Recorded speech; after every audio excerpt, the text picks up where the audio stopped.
ఎవరైతే ఏదో జరిగిపోతోంది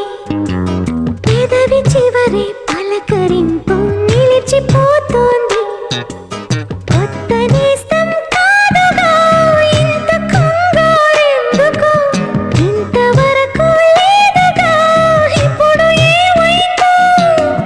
కనివిని ఎరుగని చిలిపి అలజడి నిలపలేక తెలుసునా తెలుసునా మనసుకి తొలి కదలిక అడగనా అడగనా అతడిని మెల్లమెల్లగా